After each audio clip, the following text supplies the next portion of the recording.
110 teams to go in my road to predict all 131 teams this college football offseason. Guys, we're moving on now to the Iowa Hawkeyes, a team that made the Big Ten championship game last year. And this is a team under Kirk Ferentz that you never really know what to expect, right? They could be really good or they could be kind of just on the verge of making a bowl game. It's kind of always figuring out what's going to happen with Iowa along the way. Usually a pretty defensive-laden team. Losing some good talent on both sides of the ball, though, are the Iowa Hawkeyes, and they still have some question marks coming into 2022. So can Iowa get back to a Big Ten championship game this upcoming season, or will the Hawkeyes be taking a step back in 2022?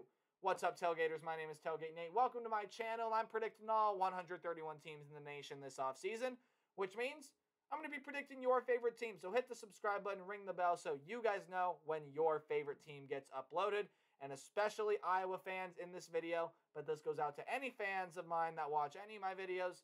You guys are going to know your favorite team a lot better than me. So if you would like to add something onto the video, feel like I missed something, anything of the sort, leave it in the comment section down below, and I will be sure to read through them. Let's get into Iowa in 2022. My 7th ranked team in the Big Ten. You might be asking yourself, Nate, how can you put a team 7th in the Big Ten that just made the conference championship game? And I'll talk about how in a little bit. But as we continue talking about Big Ten West teams, this Big Ten West division is very, very wide open. There are a lot of teams that can go ahead and win this thing in the Big Ten West. And by win this thing, I mean the division.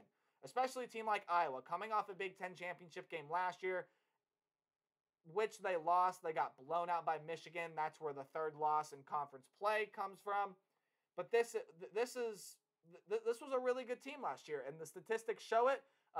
Defensively, they were one of the best defenses in the Big Ten. 4th in yards per game with around 327 yards per game allowed, and 5th in scoring and around 19.2 points per game allowed. So very, very good stuff from this Iowa team on the defensive side of the ball. But a big part of why I have this Iowa team at 7 is the offense. Only 303 yards per game and around 23.5 points per game last year. Neither of those numbers are where they need to be for an Iowa team to be successful. Now, Iowa's usually a team that is led by their defense anyway. I mean, with offensive numbers that low, you were statistically one of the worst offenses in the Big Ten last year. You got to get those numbers up. But again, under head coach Kirk Ferentz, this team is unpredictable. And especially at home, you can never count this team out. Well, they're losing a lot of talent from last year. We're going to start off with the running back group. On the offensive side, Tyler Goodson, probably the biggest loss on this team. 1,151 yards a season ago, along with 6 rushing touchdowns, was a viable option out of the backfield as well. Was the 5th leading receiver with 247 yards and a touchdown last year for Tyler Goodson, receiving the football as well. So Tyler Goodson still was a very, very good player. And Ivory Kelly-Martin was still a solid option back there at running back, and you're losing both of those guys off of this team. Tyrone Tracy and Charlie Jones are a couple wide receivers that are gone. Charlie Jones was the better of the two last year, 323 yards and 3 touchdowns. Tracy had 106 yards and a touchdown as well. Definitely did not have as good of a season as he probably should have had for as talented of a player as he is. Of course, Tyler Linderbaum has gone off the offensive line. Zach Van Valkenburg was a really good defensive end for them last year with 58 tackles, 5.5 sacks. And then off the defensive back group, you lose Jack Corner, who had 88 tackles, 3 passes defended, 2 interceptions last year, was a presence on that defensive side of the ball. But also guys like Dane Belton and Matt Hankins gone off this team as well. Hankins attributed 3 picks of his own, and Dane Belton led this team with 5 of them. So lots of talent is leaving this Iowa secondary. But this is an Iowa defense that usually is able to reload with guys coming back like Logan Lee, Joe Evans, Lucas Van Ness on the defensive line. You return your 2 top tacklers from last year, both with over 100 tackles, in Jack Campbell and Seth Benson. Also, Riley Moss coming back. He had 5 passes defended, 4 interceptions last year. Jamari Harris also had 4 interceptions last year. Riley Moss did have 2 pick sixes as well. So there's definitely a lot of talent coming back on the defensive side of the ball. There is no doubt about that. but it's the offensive side of the ball, as I've talked about before, that needs to start picking things up. And it starts out with the running back position. We'll talk about quarterbacks in a little bit, but it starts out with the running back position, right? Gavin Williams should be that number one guy coming into next year, and he's got big shoes to fill, as Tyler Goodson was a pretty reliable option in both the run and pass game. So we'll see what happens at the running back position, but in my mind, it should be Gavin Williams that comes in there and starts. Had 305 yards. No touchdowns last year, though, and only had 47 receiving yards last year as well. So it wasn't a super huge part of this offense, but definitely needs to be now in 2022 with Tyler Goodson gone. Wide receiver room, you still got guys like Nico Reganey, Keegan Johnson, and Sam Laporta, who had 670 yards, 3 touchdowns last year in a Hawkeye uniform. And when you get back to the quarterback position, that's where this team is going to find its success. If Spencer Petras or Alex Padilla, whichever one of the two gets named the starter, come in and start putting up better numbers than last year. I mean, the numbers last year were not very good for either of them. Petras, only 1,880 yards, 10 touchdowns, 9 interceptions. And with Alex Padilla, 636 yards, 2 touchdowns, and 2 interceptions. Neither of them really have outstanding completion percentages. Neither of them are great runners. And neither of them posted a quarterback rating that's really going to, blow people away. So this quarterback room has got to get some things figured out, and it's got to improve tenfold for Iowa to get back there. And of course, Iowa's never been a school that has had terrific quarterbacks, at least in recent history, but they've had quarterbacks that have gotten the job done. Look at Nate Stanley. They need a quarterback this year that's going to be able to get the job done, that's going to be reliable, that's going to hold up his end of the deal. Looking at the Iowa schedule now in 2022, home games in non-conference against South Dakota State, Iowa State, and Nevada. So a pretty interesting non-conference slate here for the Iowa Hawkeyes. In terms of your conference play, you got road games against Rutgers, Illinois, Ohio State, Purdue, and Minnesota, and home games against Michigan, Northwestern, Wisconsin, and Nebraska. So getting into talking about these games here a little bit, of course, the Cy-Hawk Trophy game is always interesting. It had really, really high stakes last year, as Iowa State was supposed to be one of the best teams in the nation last year. Didn't happen that way, and Iowa ended up, winning the Cy-Hawk Trophy yet again.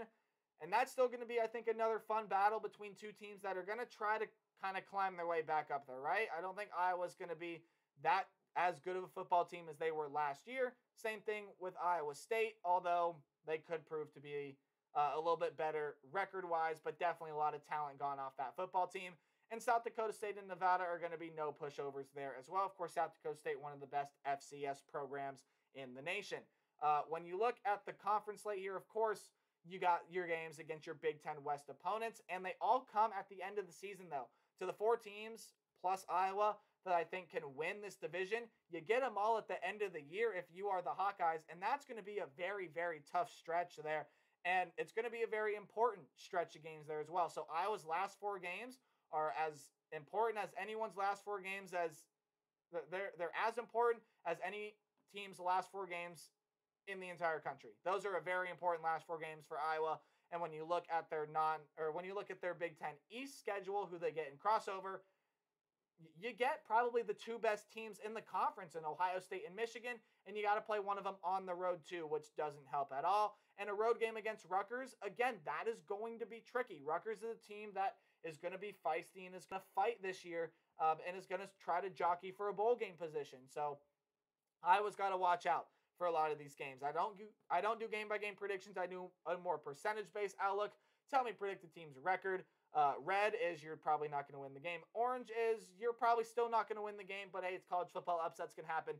Yellow, 50-50 or high upset potential games. Yellow-green are games where you should probably win, but watch out for the team on the other side of the ball. And then games in green are games that you probably should win.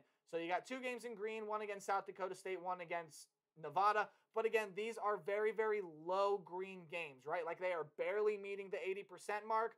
Watch out for South Dakota State. Watch out for Nevada. Those are 2 teams that can give Iowa a fight. Believe me, you. And then when you look at the Iowa State game there as well, Iowa State definitely not going to be as talented of a football team as they were last year. Brock Purdy is leaving. excuse me, Breece Hall is leaving as well. That tight end duo is gone. And Iowa's still returning a lot of talent, and they get the game at home. I'm going to favor Iowa in the Cy-Hawk battle yet again. You do have a game in Orange on the schedule. It's the game against Ohio State. They figure to be one of the best two teams in the nation, and you got to go on the road to play them in the Horseshoe. If the game was in Kinnick Stadium, that game might be in yellow, but it's not. It's going to be in the road, in the Horseshoe. That's going to be a hard game for Iowa to win, and I'm going to favor the Buckeyes there in that one. Although, you see the game in Michigan is in yellow. That's going to be a very interesting game to watch because Michigan is not going to be as good as they were last year. They could still push for a spot in the college football playoff and get back to Indianapolis. It's definitely in the realm of possibility for Michigan, but not going to be as good of a team as they were last year. And you can never count out Kirk Ferentz and the Iowa Hawkeyes at home. And that's why games like Wisconsin and Nebraska are also in yellow. Again, Nebraska, Wisconsin, two teams that may at the end of the day have more talent on this roster than the Iowa Hawkeyes. And if you want to look for Nebraska's chance to finally beat this Iowa Hawkeye team, didn't really mention it in my Nebraska video yesterday, but this is the year that Nebraska can beat Iowa, even though it's a road game in Kinnick Stadium. They very well can go on the road and win. But as I've talked about, that road game against Rutgers is going to be very tricky. You got to watch out. Rutgers is the team that is only pushing their way up and is only going to get better, presumably, in the coming years. Again, with Michigan, can't count out Kirk Ferentz and Iowa at home. And that last four games, as important as anyone's last four games in the nation. That's going to be a very, very interesting stretch. But all in all, guys, I just don't see Iowa really being able to do that much this year. I mean, the quarterback play has got to improve. It's got to improve. I do see Iowa making a bowl game this year, and their defense still is going to be talented, still probably going to be one of the best in the nation. But, guys, I think this quarterback play of this Iowa team is going to slow them down. And there's just been a pattern with Iowa. After a pretty good season, they tend to not do so well. And I think that pattern continues this year. I have Iowa at 7-5. It's a really, really hard Big Ten schedule. You get two of the best teams from the East, probably the two best teams in the conference, and then that stretch at the end of the year as well, going to be really tricky for Iowa to navigate, as well as a road game against Rutgers. The non-conference slate is really interesting. I don't see Iowa being able to get back to Indianapolis in 2022, although maybe that 7-5 record might be good enough. Chances are it probably won't be. 6-6 is the floor, 10-2 is the ceiling for this Iowa team, because again, if the defense can lead this team and the quarterback play can get much, much better, this Iowa team can get back to Indianapolis. But there are my thoughts on the Iowa Hawkeyes in 2022. You guys are going to go back bowling, back to a bowl game. Make sure you guys like, comment, subscribe, help out the channel in any way you can. And remember to play hard but tailgate harder. I'll see all you guys in the next video. Goodbye.